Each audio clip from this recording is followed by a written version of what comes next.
Even the most professionally successful people often feel deeply unfulfilled if they don't have strong, meaningful relationships. It turns out that if you give your life over to chasing external markers of success, then you end up missing out on the things that actually make life worth living. Sure, achievements can bring temporary happiness. You get the high from hitting that goal, that rush of satisfaction. But it fades quickly. What's left after that? Welcome to Beyond Success, the podcast for high achievers seeking deeper meaning, fulfillment, and purpose. Now, here's your host, world-renowned leadership coach and therapist, David Tian, PhD. Welcome to the very first episode of this new podcast, Beyond Success, Psychology and Philosophy for Achievers. Today, we're diving into something that, if you're an achiever, you absolutely need to hear this. In case you don't know who I am, I'm David Tian, a certified therapist and leadership coach. For almost 2 decades, I've been helping high achievers find fulfillment, happiness, and meaning in their professional and personal lives. Since 2011, over 200,000 students from more than 87 countries have gone through our online and live courses. All right, now let's get into it. Here's the thing. The greatest tragedy in life isn't failure. It's succeeding in the wrong things, investing your time and effort in the wrong things. It's when you give your life over to achievement, thinking that the next win, the next promotion, or the next milestone is going to finally bring you happiness. But when you get there, what happens? You feel empty. You think, this is it? Why don't I feel better? Why am I not fulfilled? This is what I call the achiever's trap. You're told that if you just grind hard enough, hustle long enough, and sacrifice everything else, you'll finally make it. But that's a lie. Achievement alone won't give you the fulfillment you're looking for. The Harvard study of adult development, the longest-running study on happiness, proves this. What actually makes people happy and keeps them healthy isn't money, status, or fame. It's the quality of their relationships. It's whether they're living a life filled with purpose and connection. But when you buy into the achiever's lie, you give all of that up. You sacrifice relationships. You neglect your own happiness, and you miss out on what really matters.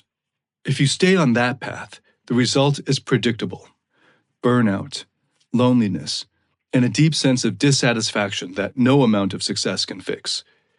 This isn't just my opinion. It's backed by science, and it's not something you want to realize too late. So in this episode, we're going to uncover the tragic consequences of living a life that's all about achievement, but without fulfillment. If you're an achiever, you need to understand just how dangerous this trap is. Because the real tragedy isn't in failing to reach your goals. The real tragedy is reaching them and realizing they were never the goals that mattered. So I've got 5 points here. Let's get into the first one. So first, let's break down the illusion of success as fulfillment. A lot of high achievers fall into this trap. They think that if they can just hit that next milestone, land that promotion, or get that big payday, then everything will fall into place. And finally, they'll be happy. They'll feel complete. But that's the grand illusion. It doesn't work like that. And this isn't just some personal opinion. There's hard data behind it. So I mentioned earlier the Harvard study of adult development. It's the most groundbreaking research project on happiness ever conducted. Started in 1938, it's been tracking hundreds of people over the course of their entire lives and multiple generations within these families. It's now expanded to almost 2,000 subjects and 85 years of hard data on what actually makes people happy, fulfilled, and healthy, what makes them live longer. And spoiler alert, it's not career success, money, or fame. The current directors of the study, the eminent professors Dr. Robert Waldinger and Dr. Mark Schulz, have spent years digging into the data. What they've found is pretty shocking for most people, especially for those people who spend their whole lives trying to chase success. The research shows that even the most professionally successful people often feel deeply unfulfilled if they don't have strong, meaningful relationships. It turns out that if you give your life over to chasing external markers of success, then you end up missing out on the things that actually make life worth living. Sure, achievements can bring temporary happiness. You get the high from hitting that goal, that rush of satisfaction, but it fades quickly. What's left after that? If you've neglected your relationships, if you've sacrificed your emotional well-being in order to climb the ladder, then you're left with a long-term emotional void. And that void can grow into loneliness, anxiety, depression, you name it. So, what do we take from this? Success without addressing your personal needs is empty. And again, it's not just me saying this. It's the longest-running study on human happiness ever done. The evidence is overwhelming. Now, let's turn to Bertrand Russell, one of the most important philosophers of the modern era. If you don't know who he is, he was a Nobel Prize-winning philosopher and writer, and one of the most influential thinkers of the 20th century. He wrote extensively on happiness, meaning, and what it takes to live a fulfilling life. And his insights are as relevant today as they were when he first put them to paper almost 100 years ago.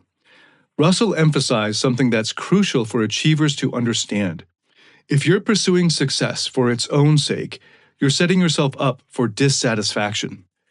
Success by itself is not enough to create lasting happiness, because it neglects the deeper human need for connection and purpose. Russell talked about how chasing achievements without anything deeper, without love, without meaningful relationships, just simply leads to boredom and emptiness. And here's why. Achievements are external. They're things you collect, like trophies. You might enjoy them for a while, but they don't fulfill the core emotional needs that we all have.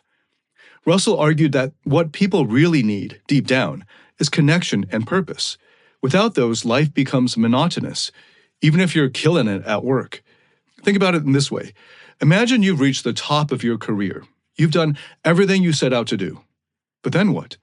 If you don't have meaningful relationships to share it with, if you don't have a deeper sense of purpose driving you forward, then that success just feels hollow. And that's the tragedy of the achiever's trap. You spend all this time and energy climbing the mountain, only to find out the view isn't what you thought it would be. And Russell's point about boredom is spot on. When your only focus is on achieving, it's easy to fall into a cycle where you're constantly chasing the next goal. You hit one target, and instead of feeling satisfied, you start looking for the next. You never stop to actually enjoy the moment, to connect with people, to find joy in the simple things. And that's why so many high achievers end up feeling restless or even miserable. They're stuck in this cycle of achievement, but it never leads to lasting fulfillment. It reminds me of this quote from the great Ferris Bueller movie. So let me be even clearer. The problem isn't that achieving things is bad. It's that achievement alone isn't enough. It can't fulfill your deeper emotional needs. And if you spend your life or waste your life chasing it, you're setting yourself up for dissatisfaction. The data backs this up, and so does one of the greatest thinkers of the modern era. And if that doesn't make you pause and think, I don't know what will. So now let's move on to the second point. Let's talk about emotional neglect and relationship deprivation. When you're caught up in the grind, constantly chasing success, it's easy to let your emotional needs slip through the cracks. You focus on your goals, on getting ahead, and somewhere along the way, you start neglecting the relationships that matter most. Maybe you tell yourself you'll make time for your friends and family later, or you'll focus on yourself after you hit your next milestone. But later never comes. And then what happens? Even worse, by the time you do wake up to this reality, you've already lost that precious time, which you can't get back, with your loved ones, especially your kids, who are all grown up now and resentful of you because you were rarely around and you missed out on enjoying those young, cute versions of them that you literally can't get back later. Even without consciously noticing it, over time you end up isolated, disconnected, and emotionally starved. This is where things get dangerous health-wise. Emotional neglect leads to a kind of deprivation that high achievers don't usually notice until it's too late. You might be crushing it at work, but inside, you're feeling empty. And it creeps up on you, slowly, gradually. At first, you might just feel a little bit off. Maybe you start losing your excitement for things that used to energize you. You're pushing through each day. And that spark, it's gone. This emotional deprivation isn't just a minor issue. It snowballs into serious mental health problems, anxiety, depression, burnout. All of these are direct consequences of ignoring your emotional and relational needs. The Harvard study makes this painfully clear. It shows that people who deprioritize their relationships to focus solely on their careers often end up feeling lonely. And not just any kind of loneliness, but a deep, chronic loneliness that eats away at them. And it gets worse. As the years pass, that loneliness turns into regret, a very painful regret. The people who once gave everything for their careers often look back and realize they missed out on the most important parts of life. They hit their goals, but when they reflect on what they sacrificed, there's a sense of emptiness. They gave up love, connection, friendship, and for what? A few more promotions, a bigger paycheck? It's tragic, and it's so common. Emotional neglect doesn't just leave you feeling isolated. It makes all those successes feel hollow. You can have all the money in the world, but if you're not emotionally fulfilled, if you don't have people that you care about to share it with, then it's just meaningless. And this isn't just some feel-good advice. We've got the research to back it up. The Harvard study has been running for over 80 years, and one of its biggest takeaways is that the quality of your relationships is the #1 predictor of long-term happiness and a long life. It's not how successful you are, not how much you accomplish, it's your relationships. Yet high achievers often sacrifice these very relationships in pursuit of professional success, only to realize later that they've been climbing the wrong ladder all along. Now let's bring into the discussion Irvin Yalom. If you're not familiar with him, he's one of the most influential figures in modern psychotherapy, especially in the field of existential therapy. His work focuses on the big questions: meaning, purpose, mortality, and how these existential issues affect our mental health. He's written extensively about how humans, at our core, need connection and love. Without them, we face some harsh existential realities, like the meaninglessness of life and the inevitability of death. Yalom argues that when we ignore our emotional and relational needs, we end up facing these existential crises alone. And that's when things get really dark. Imagine being incredibly successful, but feeling like none of it matters because you've got no one to share it with. You're left to grapple with the bigger questions of life, like, what's the point of it all? Why am I here? What happens when I die? Without the emotional support and connection that make those questions bearable. This is why Yalom's work is so powerful. He shows us that ignoring our emotional needs doesn't just lead to loneliness. It leads to a deeper sense of meaninglessness, a crisis that many high achievers don't even realize they're heading towards. Success can't shield you from these existential issues, and in fact, it often brings them to the surface. So when you neglect your relationships and focus only on your career, you're not just risking loneliness, you're risking your mental health, your emotional well-being, and ultimately, your sense of meaning and happiness in life. Okay, but I'm getting ahead of myself here, so let's move on to the third of 5 points, which is the cost of burnout and the toll it takes on your physical health. The achiever's trap doesn't just mess with your emotional well-being, it wreaks havoc on your body too. You've probably experienced it yourself. Late nights, early mornings, skipping meals, surviving on caffeine and adrenaline just to get through the day. It feels like you're invincible at first. You push yourself harder and harder, chasing that next level of success. But here's the reality. Your body can't keep up that forever. Chronic stress is a slow killer. It builds up over time and quietly chips away at your health. You might not notice it right away, but eventually the cracks start to show. You feel exhausted, but you keep going. You get sick more often, but you power through. You tell yourself you'll rest when you have more time, but that time never comes, and before you know it, you're completely burned out. I've seen this happen so many times with clients, and the cost is massive. Take one client I worked with a few years ago. Let's call him Mark. Mark was a successful executive at a big tech company. He was driven, ambitious, and always on the go. He had sacrificed a lot to get to where he was. Long hours, weekends at the office, many missed family events. But he was proud of his success. He thought he could keep going like that forever. But then, things started falling apart. Mark began having trouble sleeping. His energy levels tanked. He was constantly tired but couldn't switch off. His work was suffering, and he started getting sick all the time. Nothing major at first, just colds and flu that seemed to hang around longer than they should. But then came the migraines, the stomach problems, the constant aches and pains. Mark tried to push through it, but his body just wouldn't cooperate. Eventually, he hit a wall. Mark had to take a step back, and that's when we started working together. What he hadn't realized was that years of chronic stress had caught up with him. His immune system was shot, his sleep was a mess, and his body was crying out for rest. The relentless pursuit of success had taken a serious toll on his physical health, and it wasn't something he could just power through anymore. And it wasn't something he could make up for with just a few extra nights of sleep. Many high achievers struggle when it comes to managing their emotions or navigating their relationships, and they hit a wall when it comes to emotional mastery. Maybe you've noticed that stress, frustration, or anger is seeping into your personal or professional life, or you feel disconnected from those you care about. That's where David Tian's Emotional Mastery Program comes in. It's based on peer-reviewed, evidence-backed therapeutic methods to help you find happiness, love, and real fulfillment.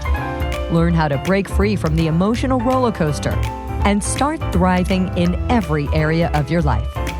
You can find out more at davidtianphd.com/emotional mastery. That's DAVIDTIANPHD.com/emotional mastery. The research from the book The Good Life backs this up. I highly recommend The Good Life book to everyone. It's written by the directors of the Harvard study, and it's aimed at a general audience, and it reports the main findings of the 85-year Harvard study. So the Harvard study shows that strong relationships, not professional achievements, are what predict better health and longevity. The people who have deep, meaningful connections in their lives, friends, family, loved ones, tend to live longer, healthier lives. Those who prioritize their careers at the expense of their relationships, they're more likely to suffer from burnout, chronic illness, and even a shortened lifespan, which for men is as much as 12 years less. Burnout isn't just feeling tired. It's a full body shutdown. Your immune system gets weaker, and suddenly you're picking up every bug that's going around. Your stress levels skyrocket, which leads to inflammation in the body, a known factor in heart disease, diabetes, and other chronic illnesses. And let's not forget sleep. Chronic stress disrupts your sleep patterns, and without proper rest, your body simply can't recover. It's a vicious cycle that keeps dragging you down until you're forced to stop.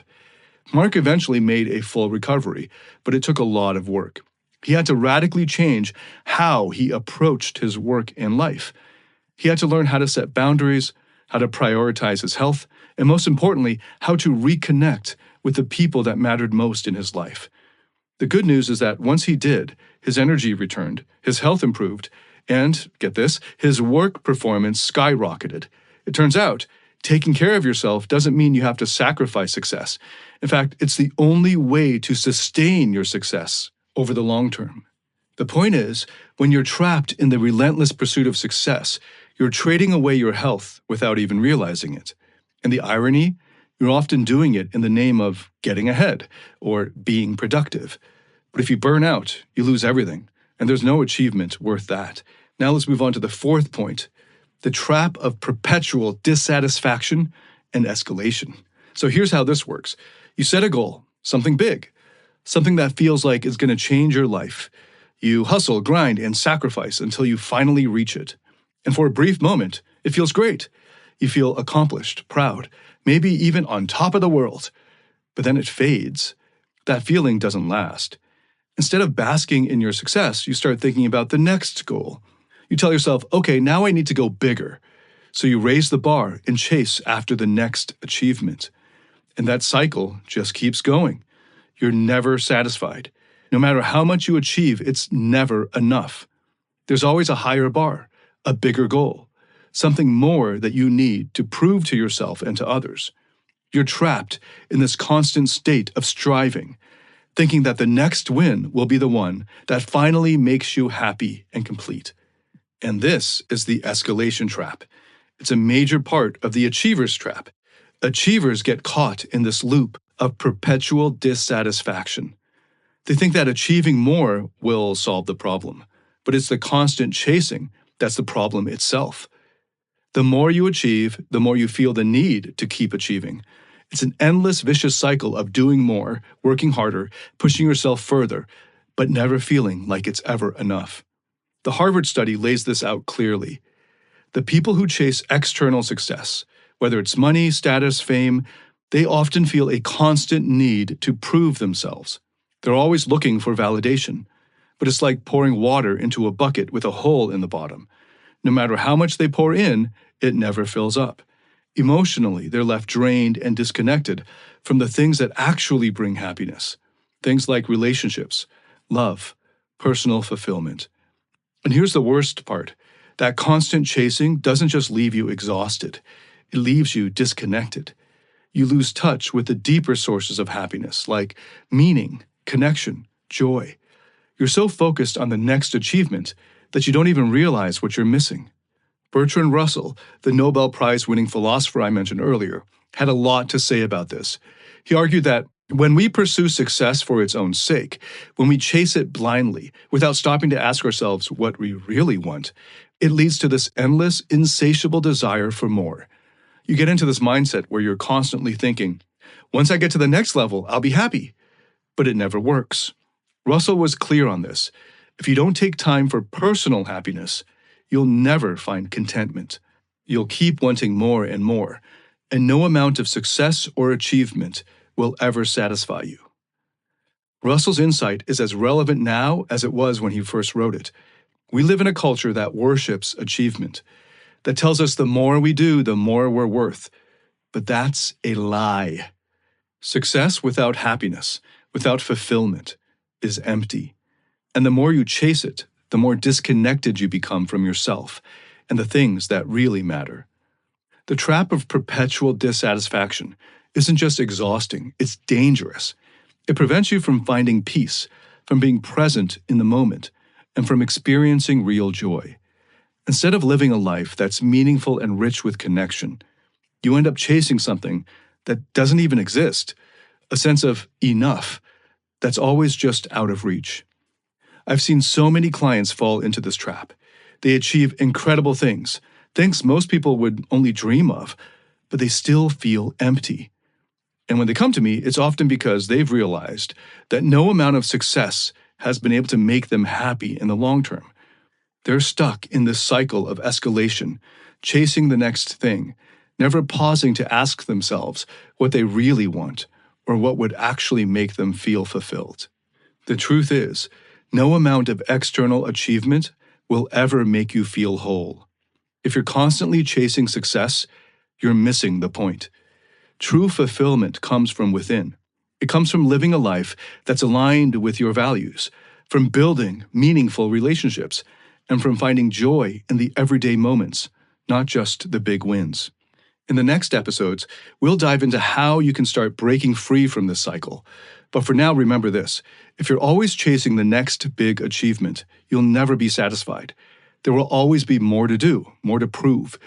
And if you're not careful, you'll spend your entire life in that trap, never realizing that happiness was always right in front of you, but you never grasped it. Now, the fifth and final point, the existential crisis. So here's the truth about the achiever's trap. It's not just about burnout or loneliness or a lack of satisfaction. It actually goes deeper than that. If you stay in this trap long enough, you'll hit a wall. And that wall is what I'd call an existential crisis. You start questioning everything. Why am I doing this? What's the point? Is this really what my life is about? And here's where it can get scary.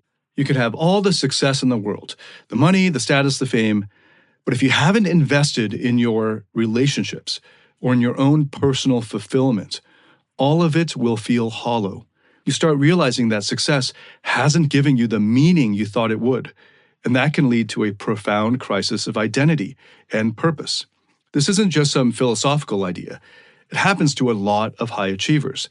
They work so hard, sacrifice so much, and then once they've made it, they're left feeling empty, almost as if they've been living someone else's life. They don't know who they are anymore because their identity has been so wrapped up in their achievements, which are empty. Even worse, as Irvin Yalom has written extensively about, if you don't have meaningful relationships and personal fulfillment, you're left to face life's ultimate realities alone. And those realities, like death, isolation, responsibility, are heavy.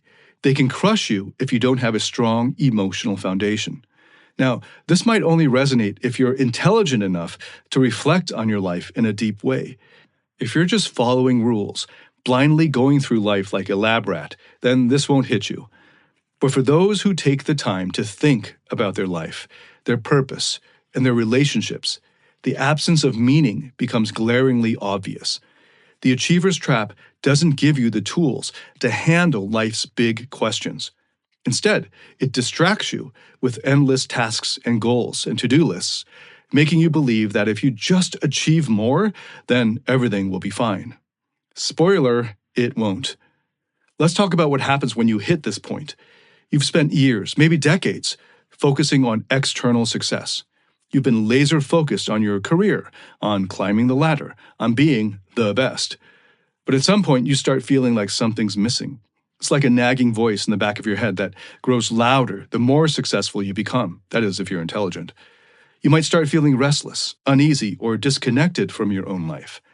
And that's the beginning of the existential crisis. You start asking questions you've never had the time to ask before, like, what does it all mean? Why am I even doing this? Is this what I want for the rest of my life? This is exactly what Yalom was talking about. When you're caught in the achiever's trap, you haven't developed the emotional support system to handle these questions. You don't have the deep relationships or the personal fulfillment that could give your life meaning and help you navigate these existential challenges. You've been so busy trying to make it that you haven't stopped to figure out what it even is. Robert Waldinger's research in the Harvard Study of Adult Development backs this up. His findings show that without a fulfilling personal life, people often face a bleak emotional existence. Sure, they might be professionally successful, but when it comes to the bigger challenges in life, death, loss, loneliness, professional success doesn't provide any real comfort. It's like having a mansion with no one to share it with. It's empty, and it feels pointless. The hardest part for achievers is admitting that success isn't enough. It feels like a betrayal of everything you've worked for, right? You've been told your whole life that success is the goal. So when you get there and realize it's not giving you the meaning you thought it would, it can shake you to your core like you've been lied to. That's the crisis, this deep sense of disillusionment that hits you when success doesn't fulfill you. The good news is, it doesn't have to end there. Yes, the achiever's trap can leave you feeling empty and disconnected, but there's another way forward. You can find fulfillment and still achieve even more success than you did before. Only this time, it's success that feels real, that feels enjoyable, that doesn't come with all the stress and burnout. You don't have to sacrifice your happiness for achievement. You can have both. How? That's what we'll dig into in the next episode. We're going to talk about how to escape the achiever's trap, how to start living a life that's both successful and meaningful, and how to build relationships and habits that support your emotional well-being. It's not about throwing away your ambition. It's about aligning your ambition with what actually makes life worth living. For now, just sit with this idea. Success alone isn't enough. If you're feeling empty, if you're questioning your purpose, if you're wrestling with these big questions, that's not a failure. It's a sign that you're waking up to something deeper. And that's where the real journey begins. All right, let's recap what we've covered so far. We started by talking about the illusion of success as fulfillment. So many high achievers think that if they just hit that next milestone, they'll finally feel satisfied. But that's not how it works. The research is clear. Success alone doesn't lead to lasting happiness. Then we dove into emotional neglect and relationship deprivation.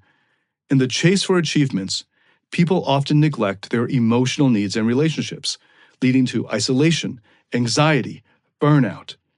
Then we moved on to the physical toll of the achiever's trap.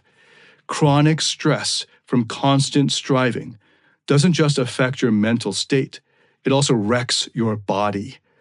Burnout is real, and it can leave you physically broken. Then we cover the trap of perpetual dissatisfaction. this constant feeling of never enough. No matter how much you achieve, it never satisfies. And you keep raising the bar, thinking the next goal will do the trick. Finally, we touched on the existential crisis, when you realize that all your success doesn't provide meaning. Without strong relationships or personal fulfillment, you're left to face life's biggest questions: death, isolation, responsibility, alone. And that's where things can get really dark. Let me give you a quick example of how this plays out in real life. I had a client, let's name him Jack. He was a high-level executive in finance. He worked insane hours for years, always chasing the next promotion, the next raise, the next big deal. On paper, he had everything: money, status, a nice house, the works.